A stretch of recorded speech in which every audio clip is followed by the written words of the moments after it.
আসসালামু আলাইকুম রহমতুল্লাহি আবরকাতুহু। আমি কবি মোহাম্মদ শফিউল্লাহ নোমান। আমার চ্যানেলের নাম মৌচাকে ডিল শফি নোমান। তো আজ আমি এমন একটা বিষয়ে আপনাদের সাথে মত বিনিময় করব। সে বিষয়টা হলো দীর্ঘ 16টি বছর যে শাসক দলটি বাংলাদেশের মসনদে বসেছিল, জুলাই বিপ্লব তথা 5 আগস্ট পর্যন্ত যারা ক্ষমতায় বহাল ছিল, এক কথায় স্বৈরাচার, ফ্যাসিস্ট, জালিম শেখ হাসিনা, আওয়ামী লীগ তথা 14 দলের সরকার বলা যায় তাদেরকে। তো তারা ক্ষমতায় যাওয়ার পরে তারা যে পেশিবাদী শাসন ব্যবস্থায় কায়েম করেছিল, সেই শাসন ব্যবস্থার পথকে নিষ্কণ্টক করার জন্য তারা রাশিয়ার স্টালিন, গণহত্যার নায়ক, চীনের চেঙ্গিস খান এবং মুসোলিনি এবং জার্মানির হিটলার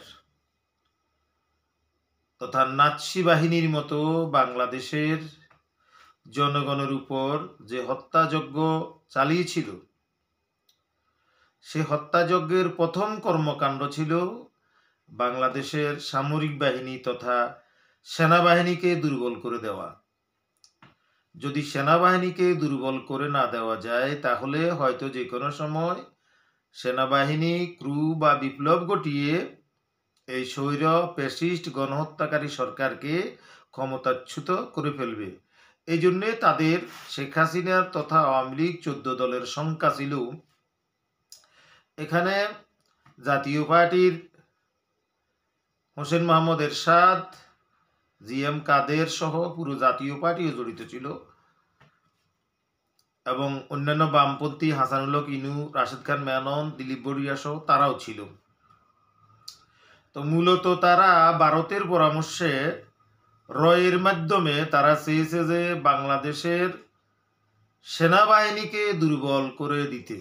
সেনাবাহিনী দুর্বল হলে ভারতের 2 রকমের লাভ। একটা হলো ব্যবসা বাণিজ্য সহ যাবতীয় সবকিছু ভারতের নির্দেশে চলবে, বাংলাদেশ ভারতের তাবেদার বা গোলাম হয়ে থাকবে। এজন্যে অত্যন্ত সুপরিকল্পিতভাবে বাংলাদেশের বীর নজওয়ান বলা যায় মেজর গুলজার সহ বড় বড় র্যাঙ্কের সেনাবাহিনীর উচ্চপদস্থ কর্মকর্তা, যাদেরকে না হলে বাংলাদেশের সেনাবাহিনী একরকম অচল বলা যায়, চৌকস সেনা অফিসারগুলোকে বিডিআর বিদ্রোহের নামে ফিলখানায় সেখানে একত্রিত করে ভারতীয় স্পেশাল রিজার্ভ বাহিনী রয়ের মাধ্যমে বাংলাদেশে আগমন ঘটিয়ে বিডিআর এর সাথে সংমিশ্রণ ঘটিয়ে এই হত্যাকাণ্ড ঘটানো হয়। এই হত্যাকাণ্ডের পিছনেও আওয়ামী লীগের প্রথম সারি শেখ হাসিনা সহ নাসিম, নানক, মতিয়া চৌধুরী, সারা খাতুন সহ প্রায় 100 জন প্রথম সারির নেতা জড়িত ছিল। সেই হত্যাকাণ্ড কত যে নির্মম এবং নিষ্ঠুর ছিল তা বলাই বাহুল্য।